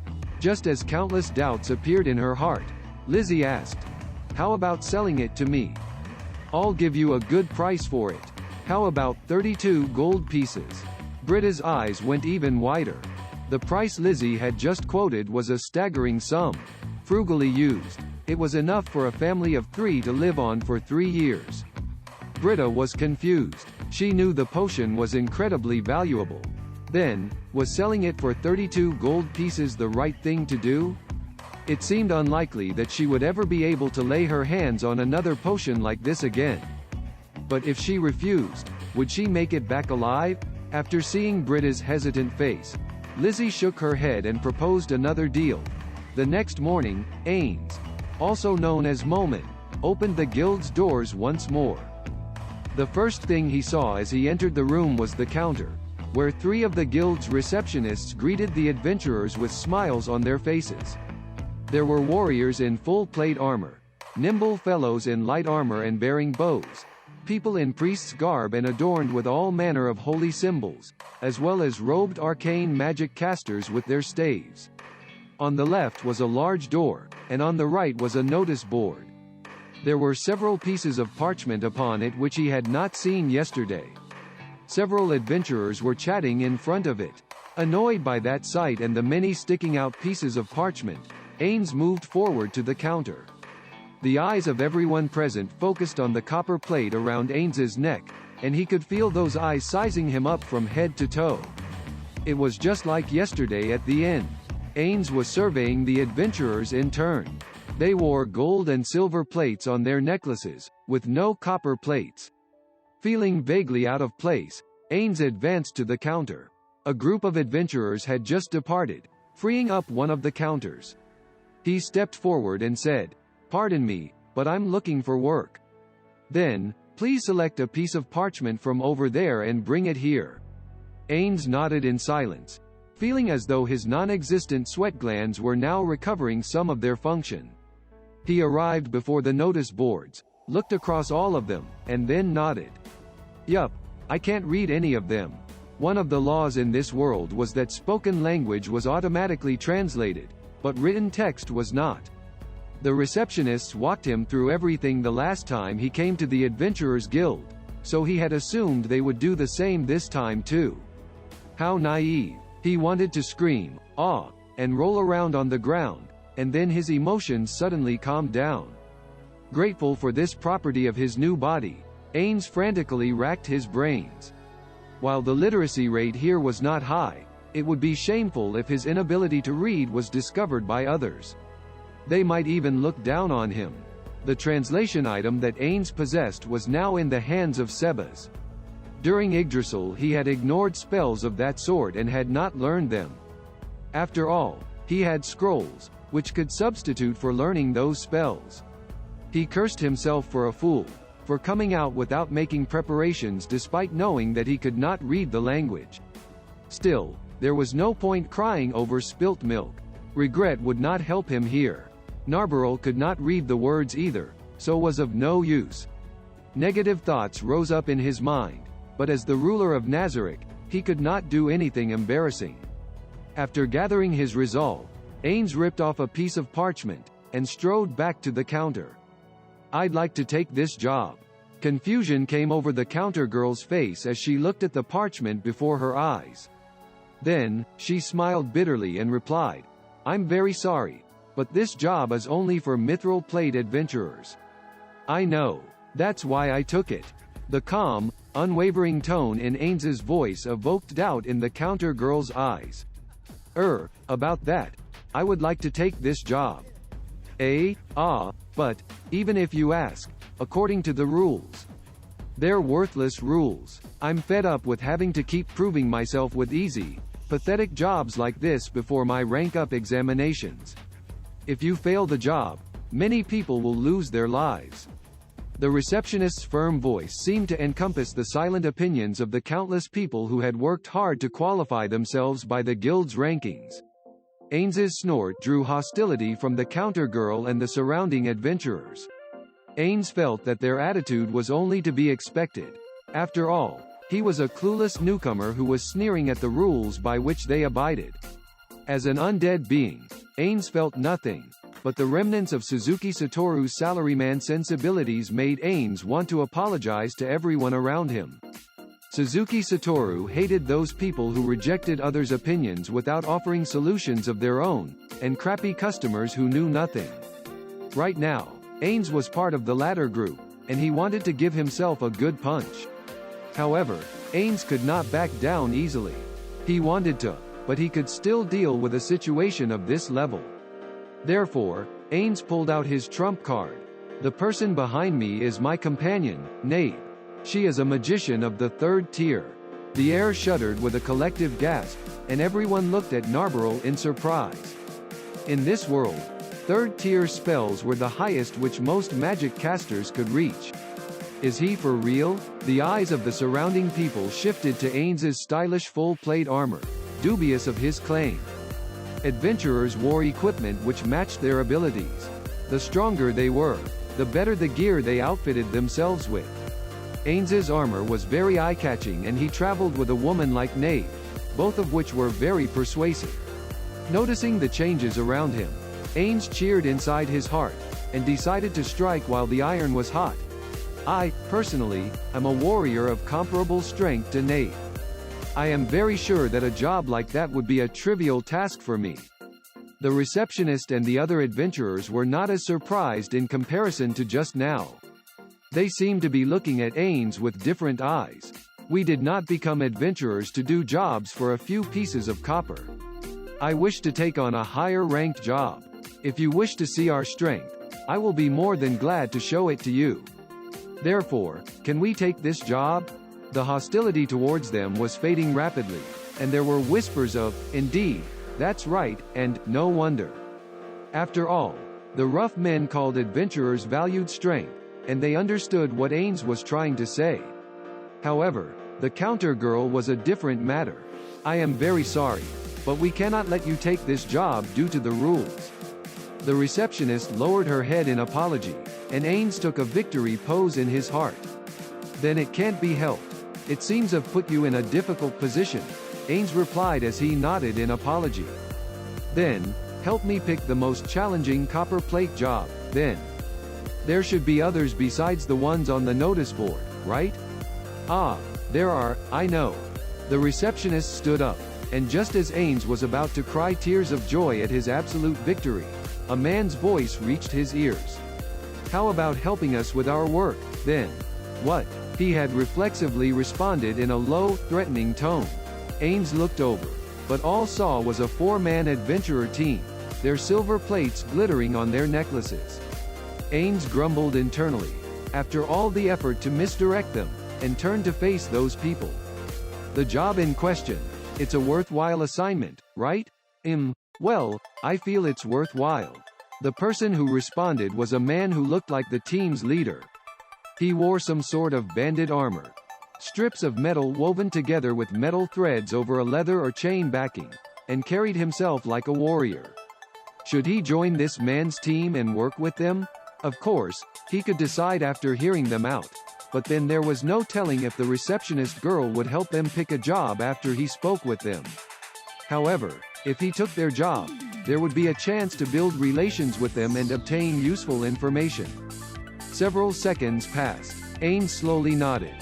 "Worthwhile jobs are exactly what I seek. Then, let us work together. However, I would like to ask what sort of job it is. After hearing his response, the men asked the receptionist to prepare a room for them. It looked like a meeting room, with a wooden table lined with chairs in the middle. The men streamed in and sat down. Please have a seat. Ainz did as he was told, and Narbarol silently took a place beside him. The men were all quite young, probably under 20, but there was no childishness in them and they possessed a maturity which did not match their ages. Although they seemed to have seated themselves randomly around the table, judging by their distance and positioning, they could draw their weapons at any time. This unconscious display must have been a habit born from countless close encounters with death. Before we begin discussing the job, let us introduce ourselves. The speaker was the man who looked like a warrior. He had the typical blonde hair and blue eyes of the kingdom, and while there were no other distinguishing features on him, he looked quite handsome. I'm the leader of the Swords of Darkness, Peter Mott.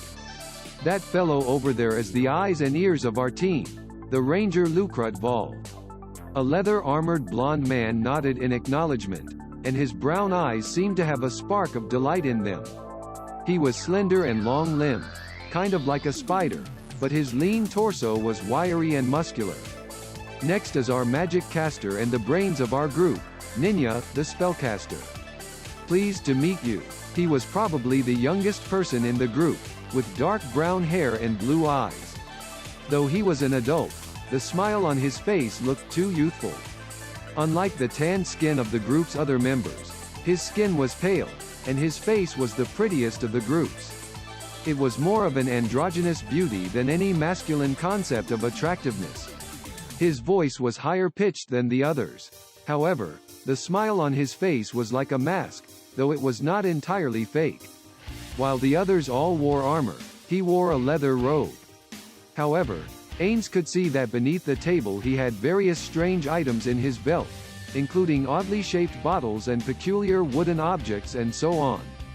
Judging from the term, spellcaster, he was probably a magic caster of the arcane variety, like Ainz. But Peter, can you not use that embarrassing nickname? But it's a good one. You have a nickname? Ainz asked, with no idea what was going on. Lucrut explained. He's a talent holder, and a genius magic caster. Oh, Ainz murmured. They had tortured 3 of the Sunlight Scripture members to death to get that information, and now there was a live example in front of him. Ainz was delighted. However, Narbarol did not understand and simply snorted derisively.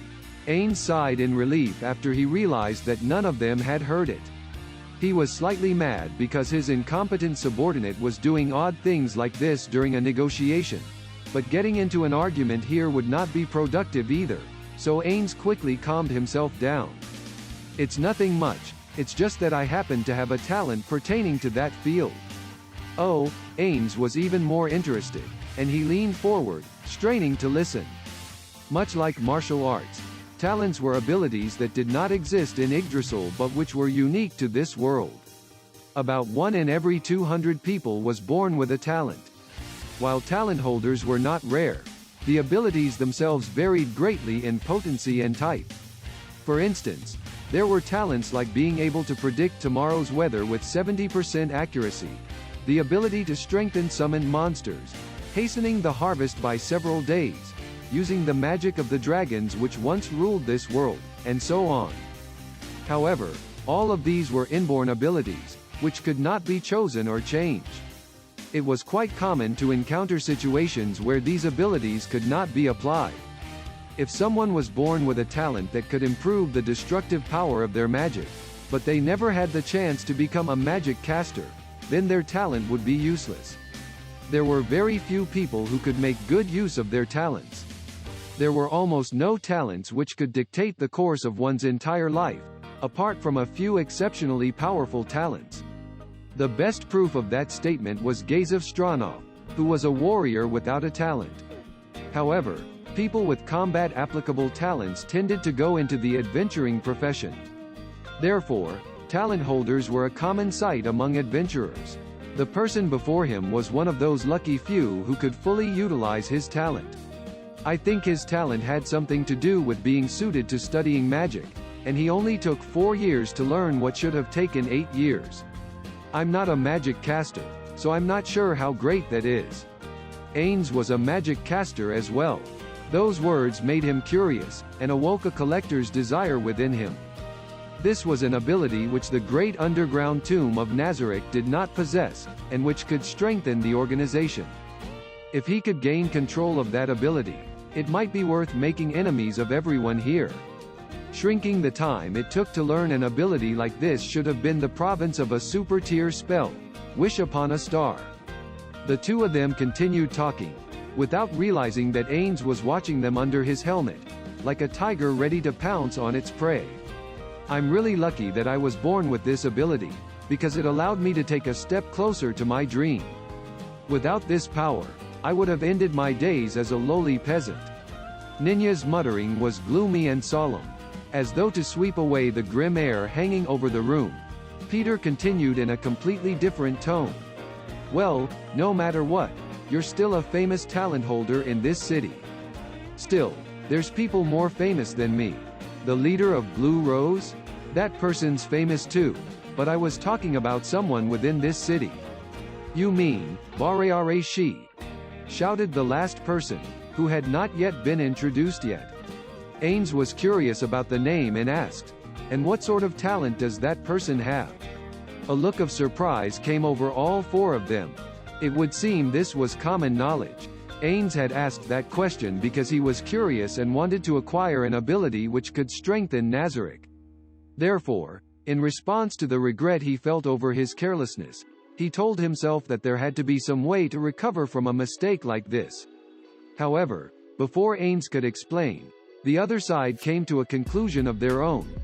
I see, the reason why we don't know you at all despite that stylish full plate and your beautiful companion is because you're not from around here, am I right? Ainz nodded at this heaven-sent mercy of a question. Indeed, that is correct. The truth is, we only arrived here yesterday. Oh, so you wouldn't know, then? He's a famous person in this town. But he's probably not that famous that distant cities would know about him, huh? Yes, I've never heard of him before. If you don't mind, could you tell me about him? His name is Enfire Bareare, the grandson of a famous herbalist. His talent allows him to use any magic item. Not only can he use scrolls of a different spellcasting system from himself, he can even use items made by the non-human races. Even items restricted to those of royal blood shouldn't be a problem either. Oh, Ainz tried his best not to let them hear the awe in his voice. How much could his talent do? Could he use the staff of Ainz Ooal Gown, which only the guildmaster could use, as well as world-class items? Or did it have limits? He was someone to be wary of, but he could be very useful as well. Narbarrel seemed to feel the same way. She brought her mouth close to where Ainz's ears would be under the helmet and whispered, I think that person is dangerous. I know. Coming to this city was the right decision. Momon-san, is something the matter? Oh, no, it's fine, don't worry. Speaking of which, could you tell me about your last friend? Yes, he's a druid. Dine Woodwonder. He uses healing spells and magic that controls nature, and he's well versed in herbal lore. Let him know if there's anything wrong with your body. He has medicine that's good for stomach pains. Pleased to meet you. Came the greeting from the burly, barbaric-looking man with a full, bushy beard. However, he seemed younger than how Ainz appeared. There was a very faint smell of grass from him, which came from the cloth pouch tied to his waist. Then, it's time for us to introduce ourselves. She is Nabe, I am Momon. Pleased to meet you. Pleased to meet you. Wonderful. I hope we'll get along. Then, Momon-san, just address me by my first name. Right. While it feels a little wrong to get to business so abruptly, we should probably start discussing the job. As for that, the truth is what we're asking you for doesn't really qualify as work. That means, upon hearing Ainz's confusion, Peter extended his hand to halt him, with the intention of delaying the question for a later date. This job is to hunt the monsters that appear around the town. Clearing out monsters, huh? That was enough to count as work. Or was there some special adventurer reason which made him say that it did not qualify? Ainz wanted to ask about that, but if this was common knowledge, asking that question might make him appear clueless, which was bad. Therefore, he tried asking a safe question instead. What sorts of monsters will we be exterminating? Ah, we're not exterminating monsters. After hunting monsters, the city council will pay us a reward based on their strength.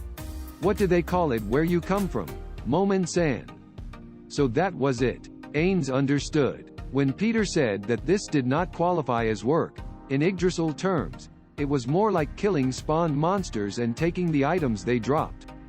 This is something we have to do to make a living, said the druid, Dine Woodwonder, in his deep baritone.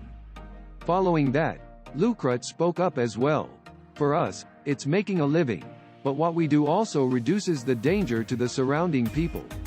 The traders can come and go in peace and the country can collect its taxes. All in all, it's a way to earn money without anyone losing out. Nowadays, most countries with guilds do this, but 5 years ago, this sort of thing was non-existent. It's quite surprising. Everyone in the team nodded as Ninya spoke.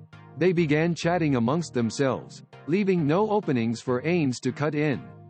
Still, it would be odd to know absolutely nothing about this country, so Ainz decided to shut up and listen to what they said.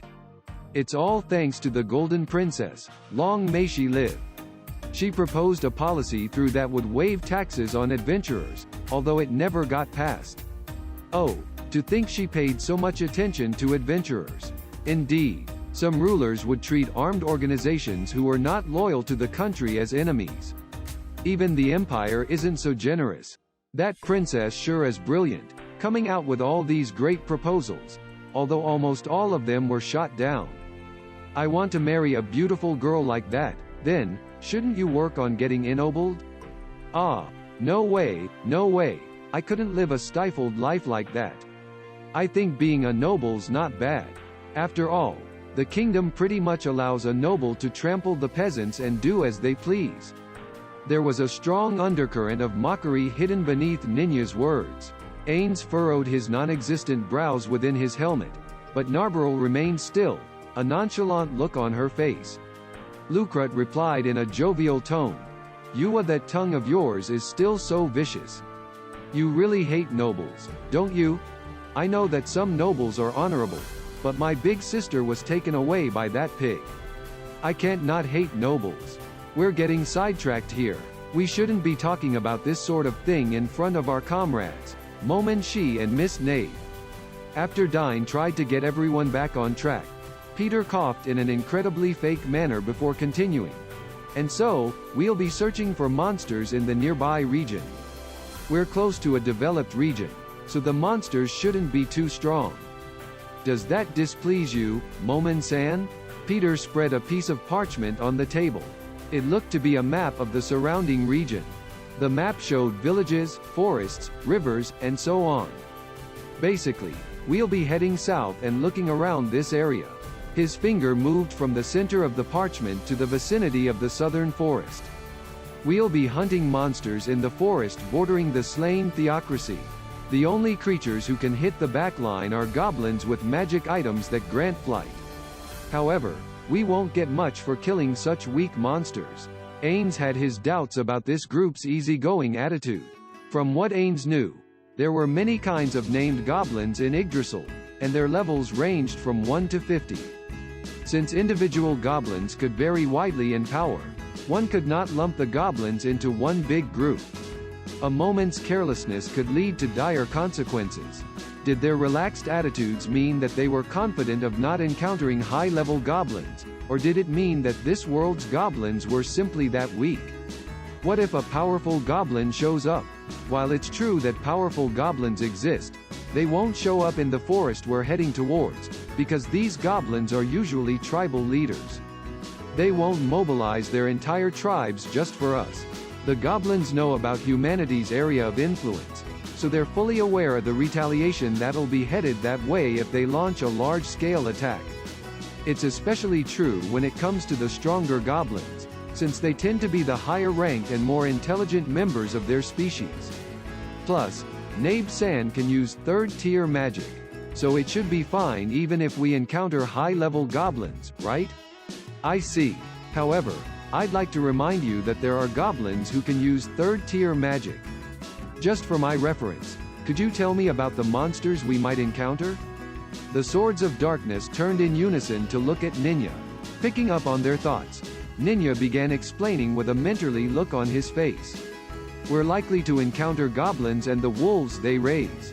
As for other monsters, there haven't been any strong ones sighted around this area. The most dangerous monsters we might encounter on the plains are probably ogres. We won't be entering the forest? Yes, because the forest is very dangerous. We can still deal with things like jumping leeches and giant beetles, but the hanging spiders which spit webs at you from the trees and the forest worms which maul you from the ground with their huge jaws are harder to handle. No wonder. Ainz nodded in acknowledgement. So their aim was to hunt the monsters from the forest which made their way onto the plains. That's how it is, Momon-san. How about it? Want to lend us a hand? Then, I'll be in your care. Although before that, could you tell me about the pay for this? Ah, yes, that's right, the payment is very important. Basically, since Momon-san's team and our team are working together, the plan is to split it evenly. Going by the numbers in our teams, it seems awfully generous. However, when the monsters appear, I hope you and Nabe-san will take half of them as well. We can only use spells of up to the second tier, so when we factor your abilities in, that division of the money seems quite logical. Ainz pretended to think for a while before nodding his head in agreement. I have no problems with that arrangement. Then, let us fight shoulder to shoulder. Also, since we're working together, I guess I should let everyone see my true face. With that, Momonga removed his helmet. The four people before him seemed quite surprised by what they saw. Black eyes and hair like Nabe-san, so he shouldn't have been born in this area. I've heard that in the south, people like Momon-san are commonplace. Did you come from that region? Yes, we have come here from a faraway land. He's older than I thought. He's already an uncle. Hey, that's rude. A warrior on par with a magic caster of the third tier should be around that age. Miss Nabe's pretty amazing too. Ainz's keen ears picked up their whispered words, with the exception of Peter's. Being called an uncle made Ainz feel uncomfortable, but it probably couldn't be helped that he was an uncle in the eyes of these youngsters. If one was an adult by the age of 16, then Ainz was definitely an uncle to them. I'll be covering my face up after showing it to you. There might be trouble if other people know I'm a foreigner. With that, Ainz put his helmet back on again. After that, he smiled in satisfaction under his helmet. This was because Ainz had enchanted himself with an illusion. Although it was a low-grade type, which would be seen through if touched, just in case. Since we'll be hunting together, it would probably be good to get questions out of the way at this point. Do you have anything to ask me? Me. A hand shot up toward the ceiling after Ainz asked his question. That hand belonged to Lucrut. After making sure that nobody else was asking a question other than himself, Lucrut cheerfully asked Narbril, "What kind of relationship do you two have?" The room was filled with silence. Ainz had no idea what Lucrut meant by that question. However, Peter and his people had picked up on Lucrut's intentions. We are companions. After Ainz's answer, Lucrut's next few words threw the room into an uproar. I've fallen for you. It's love at first sight. Please go out with me. Everyone turned to look at Lucrut. After realizing that Lucrut's words were not a joke to deepen their friendship, Ainz shifted his gaze to Narbril. As the center of attention, Narbril took a deep breath before replying. Silence, inferior life form, slug. Learn your place before speaking again, or should I rip your tongue out of your head? The silence was even more deafening than before. Ah, no, Ainz made to lighten the mood. But Lucrut stole a march on him and said, "Thank you for the firm rejection. Then, let's start as friends." Die. Inferior life form, maggot. How could I possibly be friends with you? Or do you want me to gouge out your eyeballs with a spoon? After turning away from the feuding pair, Ainz and Peter bowed to each other in apology. My comrade has made trouble for you. No, I should be the one apologizing. We'll call it quits, then. Is that all right? Peter looked around before speaking, though he kept his eyes from the grinning Lucrut and the cold-eyed Narberal. Then, Momon-san, if you're ready, then let's move out. We're already prepared. After hearing the word, ready, Ainz suddenly thought of something. They had already purchased the minimum required gear from the innkeeper. Although Ainz and Narberal did not need to waste space on food and drinks, it would be weird if they did not eat or drink anything, so they had some ready just in case. Alright, once we distribute the rations, we can set out right away. Are rations the only thing you need to prepare? If you're not going to buy them from a specialist shop, why not get some dry rations from the counter? They'll prepare them for you right away. Is that so? That's good to hear. We can finish our preparations right away. Then, let's go. Everyone rose and left the room. After returning to the guild lobby, there were more adventurers than before, and there were several teams standing near the parchment-covered notice board.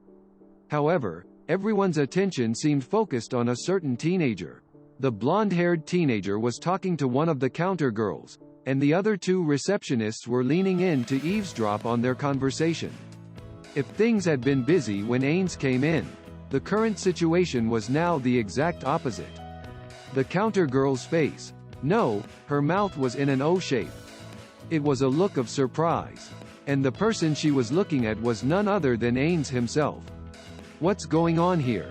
Just as doubt started welling up inside Ainz, the counter girl approached and said, "There is a job here asking for you by name."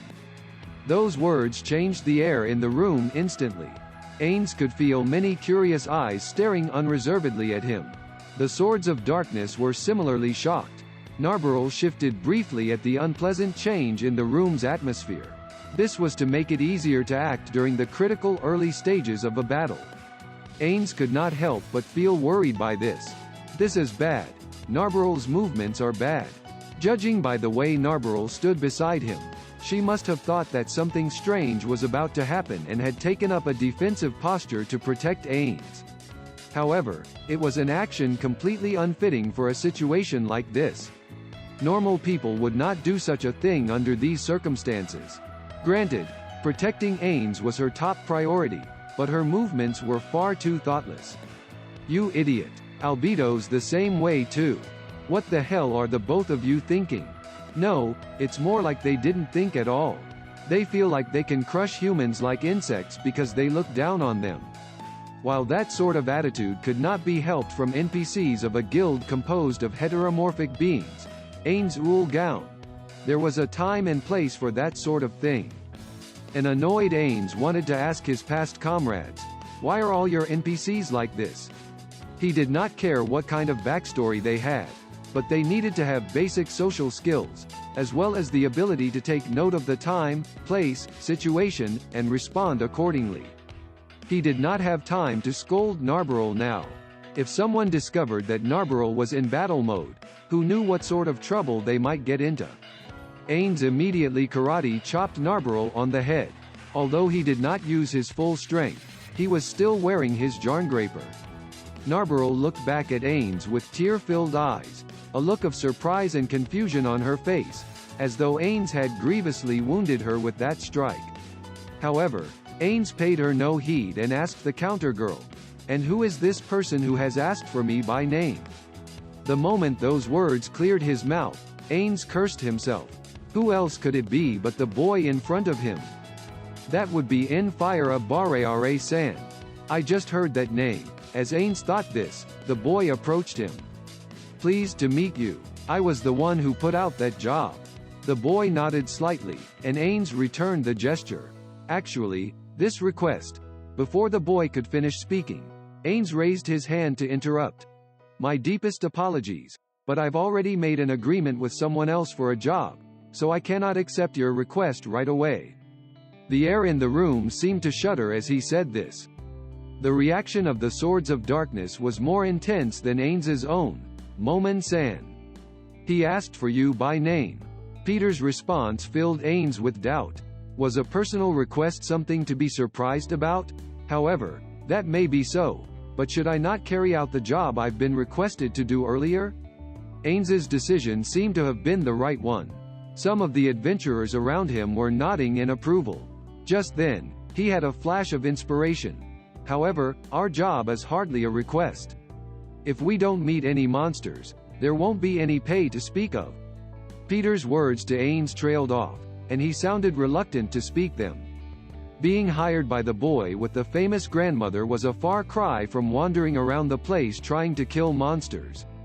That was why Peter sounded like he wanted to give up on the job. With that conclusion in mind, Ainz gently said, "Then how about this, Peter-san? Bareare-san has not told me about the job's details, payment, time frame, and such. I will hear him out and make my decision then. I'm all right with that, of course. Though I'd like to finish it quickly. It can wait a day or two. Then, please allow my friends from Swords of Darkness to be present during the job briefing. No, I should say, if the negotiations fall through, I would like the privilege of carrying out my previous task first. Momon-san, is it all right for us to come with you? Of course. I hope you will be party to the discussion and provide your opinions." After the Swords of Darkness gave their approval, Ainz and company returned to the room from just now. He felt very busy. Once more, Ainz smiled bitterly and took his seat from just now. Narbarel sat beside him, while the boy was one seat away from them. The Swords of Darkness went back to their previous places. The first to speak among them was, of course, the boy. The receptionist mentioned it earlier, but I think it would be best if I introduced myself. I am N'Fire Bareare, and I work as an herbalist in this city. As for the details of the job, I will soon be heading into the nearby forest as planned. Since everyone knows the forest is dangerous, I was hoping that you could be my guardians, as well as help in harvesting herbs if possible. Bodyguarding. I see. Ainz nodded calmly. He had the feeling that this job would be a troublesome one. Ainz knew he was powerful, and he could probably exterminate any attacking monster when working with Narbarel. However, he was not as confident when it came to carrying out an escort mission. This was because Ainz and Narbarel were both magic casters, and lacked the specialized magic and skills needed to become shields for other people. Compared to the usual amount, the payment will be, please hold on a moment. The task of bodyguarding suits you well. Then, Peter-san, would you like me to take you on instead? If it's a job that involves bodyguarding and harvesting herbs, don't you think we'd be more effective with Lucrut-san the ranger and Dine-san the druid? Oh, good eye, Momon-shi. As a druid, I can show my true ability in the forest, perhaps even more so than Lucrut the ranger. Dine's baritone seemed to carry an undercurrent of pride. Lucrut was not happy and said, Dine-san, you really went and said it, huh? It's an undeniable truth, given the abilities of druids. And don't forget that I'm trained in herbalism too. HMPH. Peter, I'm fine too. I'll show you who's the better of us, between Druid-san and myself. I'll take that to be agreement, then. If we see any monsters on the way, we'll kill them and claim the reward when we get back to town. As for Bareare-san's payment, what if we divided it equally, Peter-san? If you're fine with it, then I have no objections, Momon-san. Bareare-san, sorry for the wait. If it's all right with you, could you permit everyone here to accept the job that you just offered? I don't mind that. Then, I'll be counting on all of you. You can just call me N'Fire. Ainz and the others began introducing themselves to N'Fire. Although Narbarel lashed Lucrut with her sharp tongue, they managed to successfully complete their self-introductions. Then, what I've done in the past is to proceed to Karne village to set up a base of operations before venturing into the forest. The amount of time we'll spend depends on the herbs that we can gather, but it will be 3 days at the latest. In the past, it's been a couple of days on average. Will we be walking there? Yes, there will be a horse cart, but it'll be full of pots and bottles for gathering herbs, so there's not much room for you to ride. Can we replenish our rations in Karne village? Water should be fine, but food might be a problem, because Karne village isn't very big.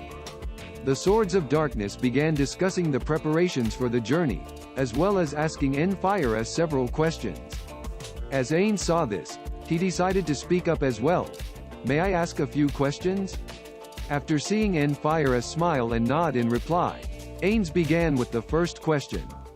Why me? I've only arrived in this city by carriage recently, and as such I have no friends here, nor am I renowned in this area. That being the case, why did you ask for me? In addition, you mentioned that you've done this in the past, which implies that in the past you've hired other adventurers. How about them? Ainz's gaze was keen under his helmet. He did not know why the boy had called him out.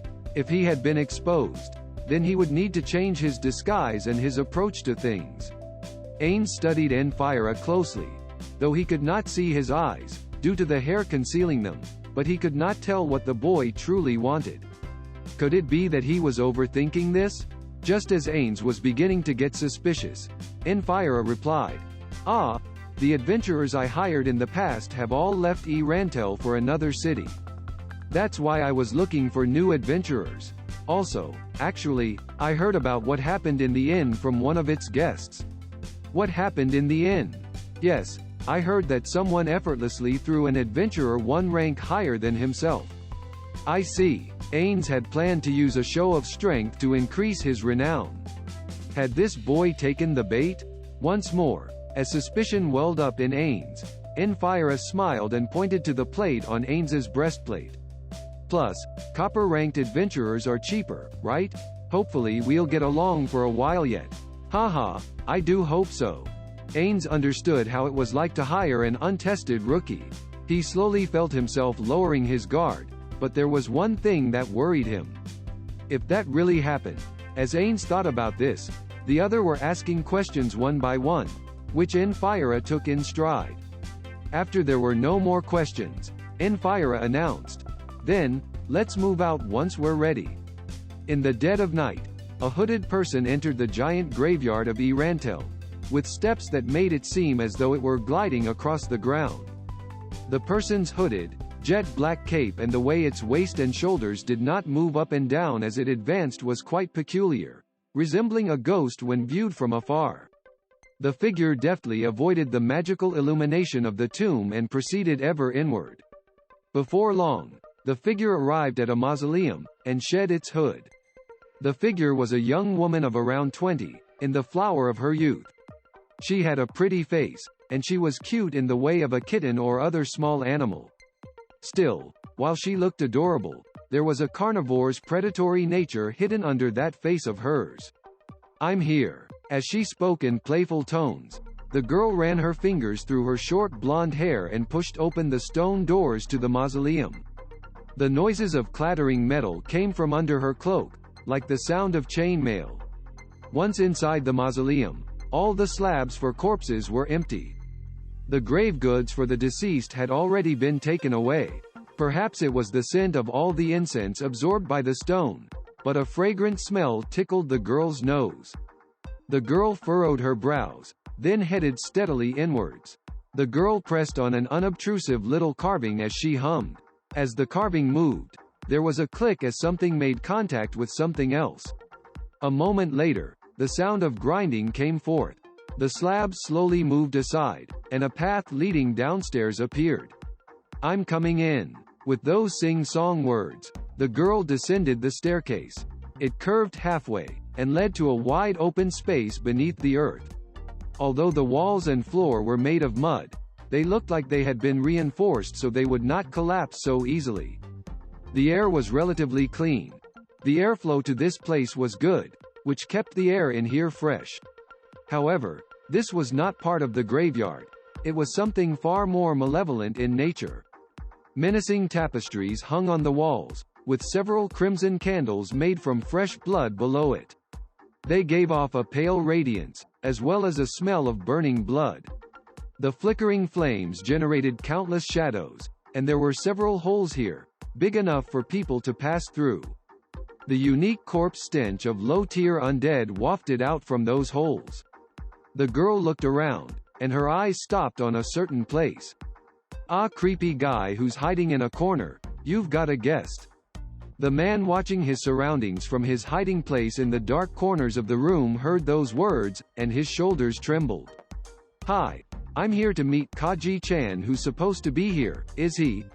The man seemed a little lost as to what to do, and as he heard the sound of footsteps again, his shoulders shook once more. "It's fine. You may leave now." After the newcomer spoke to the man, he revealed himself. He was a skinny man.